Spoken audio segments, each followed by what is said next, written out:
Well, isn't this crazy? A video of some old guy who's going to start training for a running event in the middle of winter.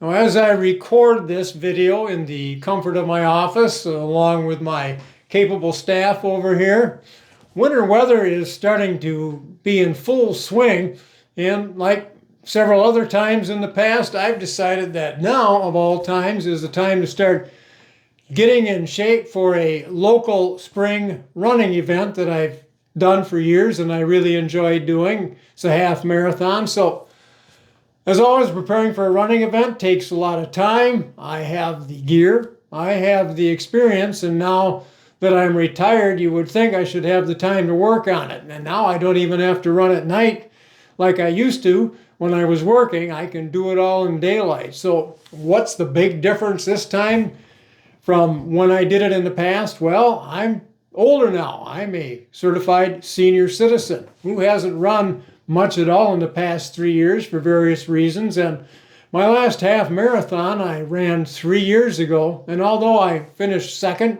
in my age group, my pace wasn't the best because already I hadn't been doing a lot of running by that time and I could tell I was slowing down. Now, one word of caution as we continue with this video is that I'm providing it with the hopes that it provides some motivation to people that are on the fence about can they do something or not, to maybe inspire them to go out and try it. But at the same time, I also want to caution everyone that the things that I do may not necessarily be the best thing for you to do, and that I'm not saying this is how to do it. I don't want you to overexert yourself. I don't want you to get injured. So as you watch this, I hope it's motivating. I hope you find it entertaining.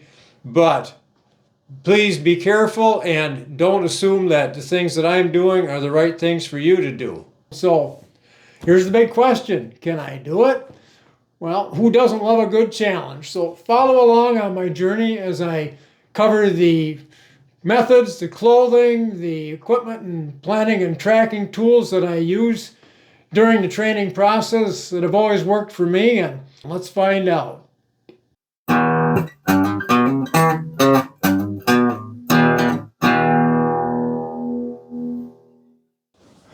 I'm going to cover a number of things to consider when you take up running, and we're going to start with fitness. And I'm going to say from the start that before you start a running program, if you don't know for sure that you are fit enough to be out there running, particularly in the winter, then you should make sure you check with the appropriate medical person to find out if you are already healthy enough to start running. Now, you don't have to run to be fit, but you do have to be somewhat fit if you start running. Not super fit, but fit enough to be out there. So don't start this if you have any doubt at all about your ability to do it safely. So I just want to start with that. Make sure that you are fit. Now, to be fit in general, you probably have some kind of a fitness program that you're involved with. You may belong to a fitness club. Maybe you have equipment of your own like we have here. We've got the weight that I use a couple times a week, and the elliptical and this stationary bike that I've had for years, and I alternate between the two of those every other day. I do 10 minutes each morning after I do my general exercises. And that helps keep me in some kind of shape throughout the winter before I can get back out on the road and do road biking or get out and do some running. So if you have equipment like this, great. If you don't, you might want to join a club. And you don't necessarily need equipment like this to be in shape, stay in shape. You can do all kinds of exercises and activities. Just go walking. Walking is a fantastic exercise. But before you get out there and start trying to run, I suggest you get in shape, strengthen your core, and make sure you've got flexibility. When you run and bike, and you do it a lot, over the years you tend to accumulate a lot of running and biking gear. Now I've got my biking gear here. I've got various jerseys and I've got various vests and coverings I use. I've got some biking jerseys for cold weather, but I do some biking in the winter as long as it's not too cold, there's not too much snow on the ground. I have a bike that I use specifically for that. But we're not talking about biking today, we're talking about running. One thing I do for sure is make sure my legs are covered when I'm out there. Now I've run in some pretty brisk weather with a lot of wind chill. You want to make sure that you've got something warm on when you're out there, because it doesn't take long and that wind can get to you and you can even develop a little bit of frostbite on your skin. I've done that with just one layer when I've been out when it's really cold, and I'll put on a pair of long underwear now underneath this just to make sure that I'm protected if it's really cold. We're talking in the teens, low 20s with a wind chill. I don't do that a lot, but once in a while, if it's a push and I need to get some running time in, I've done that. So make sure you're covered. Winter is a different animal. Summertime, you can just get yourself a nice lightweight non-cotton running jersey. This is one of the jerseys I picked up when I did one of my marathons. I have those. I have just some general ones. You want material that wicks away. But again, we're talking winter right now. Winter's a different animal. I have thermal wear, very thin, lightweight thermal wear, but very effective, that I'll put on first for a first layer. If it's just moderately cold, I will put a long sleeve running shirt on over the top of that. Something like these. And when it is really cold, I have gear like this that slips on over the top. Shirts like this. This one I particularly like from New Balance. It's a nice jacket. You want to balance it, because if you get too warm, you sweat too much and then you start to get a chill. So the key that I use is I like to start out when I'm just walking to warm up before I break into a run at the bottom of the driveway. I like to feel just a little bit cold when I'm out there, not warm when I'm walking, because after about a mile, you'll really warm up, your hands will warm up, your feet will warm up, and you don't want to have too much on, but you don't want to have too little on either if the wind is bad out there. You'll have to gauge it. So you'll have the really extreme cold clothes, moderate cold, and then as things start to warm up, you can move into your short sleeves, where it's pretty easy to figure out what to do when you're running in the spring and summer. Then there's other miscellaneous gear that I have. I have run visors. I have lights, a lot of lights that I would wear when I was running at night. I don't do that much anymore. I don't plan to run at night, so that's not too important. But if you do plan to run at night, be sure you've got reflective clothing and some lit up stuff that you can put on that people will see you when you're out there. And then last but certainly not least are the shoes. This is a pair of Gore-Tex winter running shoes. I wear them because sometimes it's a little sloppy out there, and the Gore-Tex will keep your feet dry. You don't want your feet getting soaked when you're out there running. It's basically a Gore-Tex trail type running shoe, very effective, and they also block some of the wind in the winter, help keep your feet warmer, yet they do breathe. Of course, in the summer, just regular summer running shoes, I always have 2 pair of each kind and alternate, because if you start running every day, you want a second pair to let the first pair rest so the cushion can return in the bottom of the shoe. One more note on shoes. Do not skimp on your running shoes. Don't underestimate what you need. I have used many different shoes over the years. When a pair of shoes gets up to about 250, 300 miles, I check how the wear is, particularly on the corners, and I change them out for a new pair of shoes. And over the years, different shoes, different cushion, different widths, different styles. I have narrowed in on the shoes that work for me, that are the most comfortable, that provide the right kind of support. And the way I do that is I go to a quality running store, running shoe store. I've got one that I use all the time. Really great staff. They've got the equipment to measure your feet, to see how you strike when you're running, to get you into the right shoe that's going to keep you healthy and fit and prevent injuries. So again, make sure that you get a very good pair of shoes, particularly if you're starting out. It'll help save your knees and your ankles and keep you going. We don't want to forget socks. In the summer, I use some good quality running socks that wick the moisture really well. Comfortable socks, but in the winter, I switch to wool. And actually, I wear wool socks year-round because they are surprisingly comfortable even in the heat.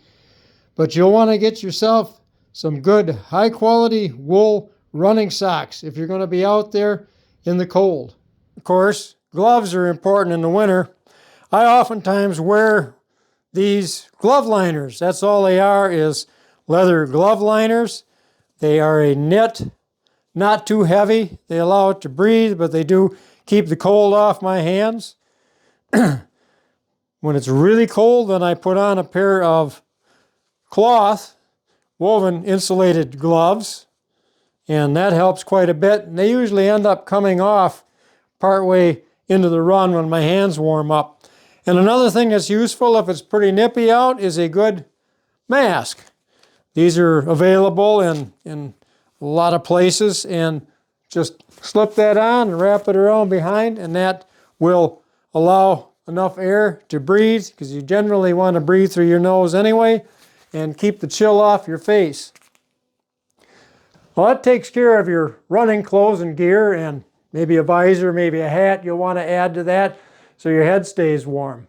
Once you've established that you're fit enough to start a running program, and you've got some gear now appropriate for running, particularly if you're going to start running in the winter, the last piece of this puzzle is to come up with a training plan that will get you gradually in shape for running. A training plan, an established training plan from a reputable source. Now, over the years, I've used some training plans, for instance, with the marathons that I ran.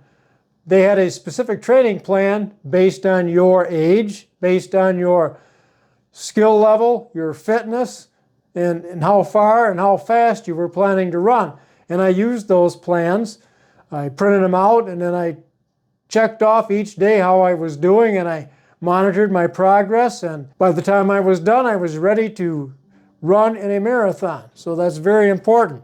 But there are other sources for plans as well. Let's just take a look at some of this stuff. My default go-to app for tracking all sorts of activities is the app that comes with my Garmin watch, which in this case happens to be a Venue 2 that I'm using because it does everything I need, tracks all kinds of activities, and has GPS, but I also use this with a dedicated Garmin running watch as well, have for years. And every activity that gets logged to this huge activity list that can be filtered by type of activity.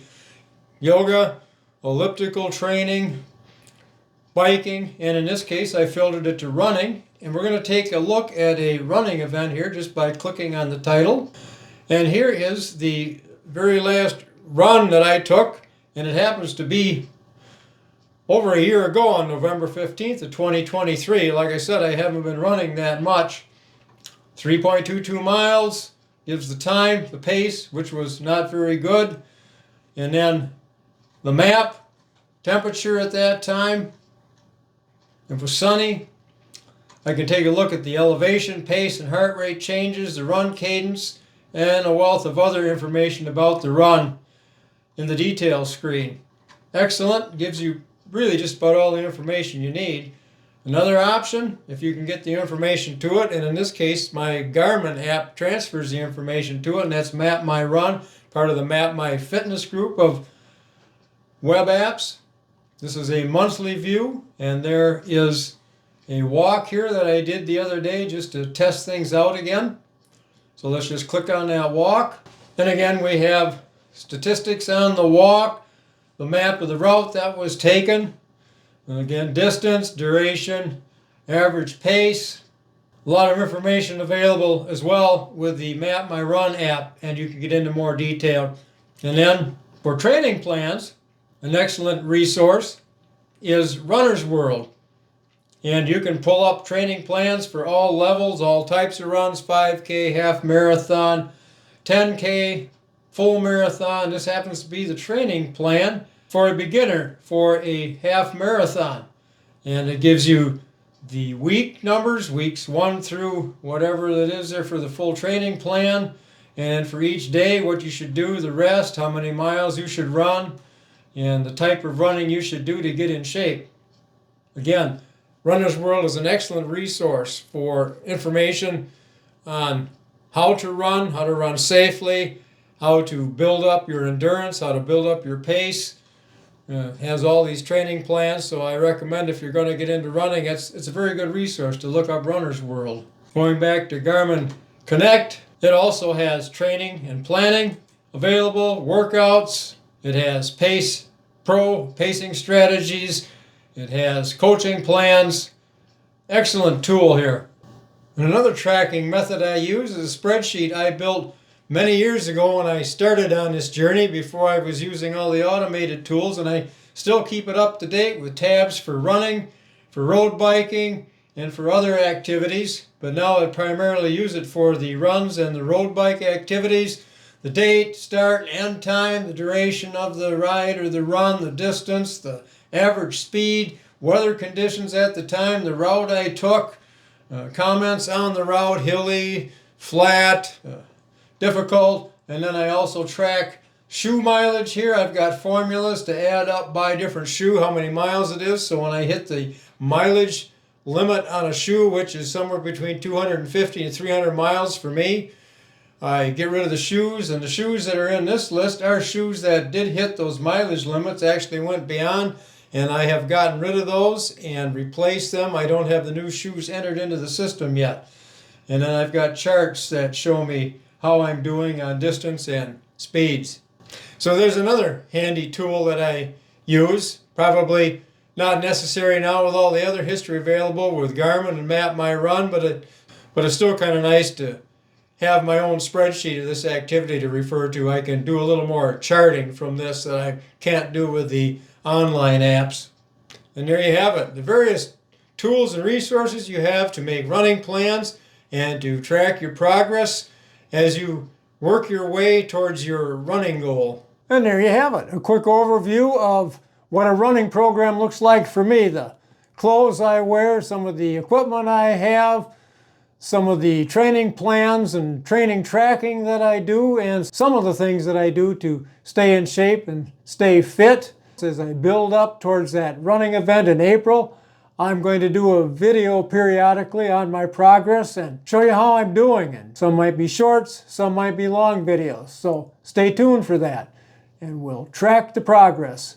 So the next thing we have left to do is actually get out there and go for a run. If you enjoyed today's video on running program for an older guy, well, please click like and consider subscribing to our channel. Then you can keep track of future videos with the progress updates on my running program. So again, thanks for watching, and let's go for a run.